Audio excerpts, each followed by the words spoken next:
उषा के 2 बेटे थे, ऋषभ और सुनील।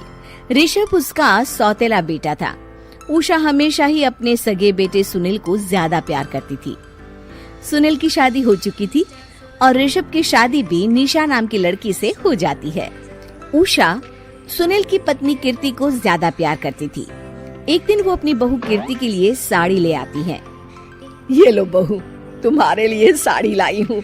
कल पड़ोस की शादी में जाना है ना, तुम यही पहन कर चलना। तभी वहाँ ऋषभ आ जाता है। अरे माँ, तुम निशा के लिए साड़ी नहीं लाई? वो भी तो कल शादी में जाएगी ना? हाँ, वो भी जाएगी, पर उसके पास तो काफी साड़ी होंगी ना। अभी अभी तो शादी हुई है तुम दोनों की, तो उसी में से कोई पहन लेगी वो। ऋषभ ये सुनकर उदास हो जाता है। तब निशा कहती है, आप उदास क्यों होते हो जी? सही तो कह रही हैं मम्मी जी, मेरे पास तो बहुत साड़ियाँ हैं और सारी की सारी नई हैं। मैं उन्हीं में से कोई पहन लूंगी। वो बात नहीं है निशा। माँ मेरे साथ तो सौतेला व्यवहार करती ही थी, पर मुझे लगता था कि मेरी पत्नी के साथ वो ऐसा कभी नहीं करेंगी, पर आज उन्होंने तुम्हारे साथ भी वैसा ही व्यवहार किया। ऋषभ उदास होकर अपने कमरे में चला जाता है। ऋषभ को उदास देखकर निशा को अपनी सास पर बहुत गुस्सा आता है। एक दिन उषा सुनील को कुछ पैसे दे रही होती है। ले बेटा सुनील, ये कुछ पैसे रख ले और बहू को कहीं घुमा लिया। जी मम्मी जी। सुनील वहाँ से चला जाता है। मम्मी जी, आपने इन्हें तो कभी पैसे नहीं दिए। ऐसा सौतेला व्यवहार आप क्यों करती हैं? बहू, ये किस तरह से बात कर रही हो तुम अपनी सास से? कोई ऐसे सवाल करता है कि अपनी सासू से? सास, अरे जिस दिन से मैं इस घर में आई हूँ ना, आपने तो मुझे अपनी बहू माना ही नहीं। हमेशा कीर्ति भाभी के लिए ही सब कुछ लाती हैं। मुझे तो आज तक आपने कुछ दिया ही नहीं। क्या मैं जानती नहीं कि आप ऐसा क्यों करती हैं? देख निशा, तू अपना काम कर समझी। मेरे से बहस करने की कोई जरूरत नहीं है। तभी वहाँ ऋषभ आ जाता है। निशा, माँ से ऐसे बात नहीं करते। तुम जाओ अपने कमरे में। हाँ, जा रही हूँ। मुझे भी इनसे बात करने का कोई शौक नहीं है।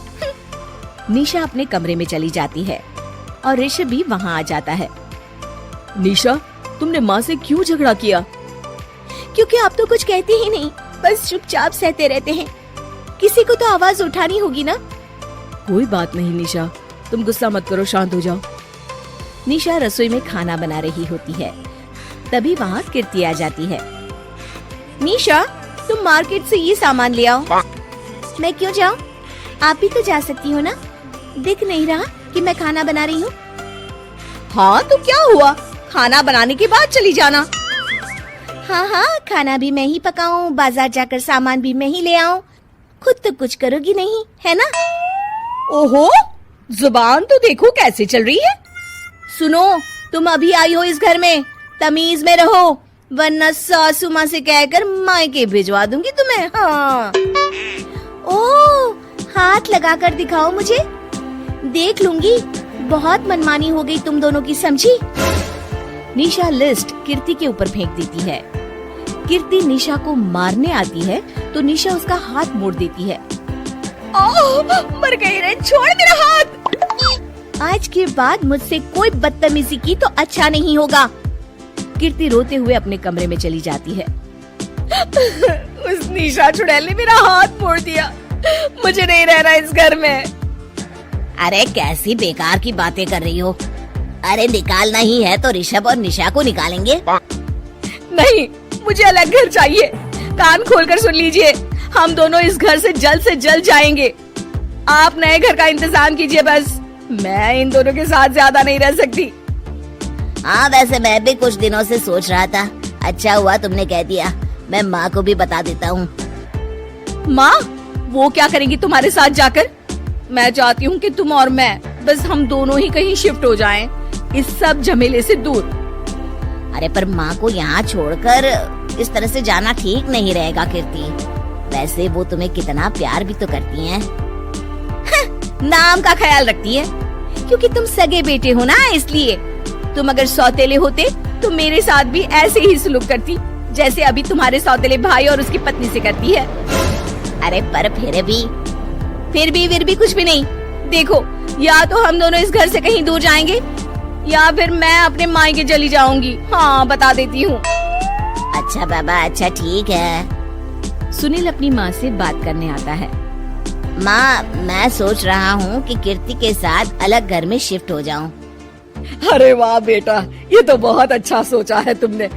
कब शिफ्ट होना है हमें? मैं भी पैकिंग कर लेती हूँ। अब नहीं माँ, मैं और कीर्ति ही जाएंगे बस। आप तो यहीं रहो, ये पुश्तैनी घर भी है ना आपका। अरे बेटा, तू तो मेरा सगा बेटा है, तू ही मेरे साथ ऐसा कर रहा है। मुझे अपने साथ ले जा बेटा। तभी वहाँ कीर्ति आ जाती है। अरे माँ, आपको पता भी है कि किराए के घर में कितना खर्चा होता है, और अगर आपको भी लेकर गए तो और खर्चा होगा। आप तो बस यहीं रहो, इसी घर में। कोई बात नहीं सुनील, तुम लोग चले जाओ। माँ यहीं रहेंगी हमारे साथ।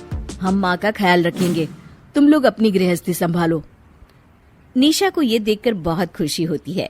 वो मन ही मन सोचती है, अब आया ना ऊंट पहाड़ के नीचे।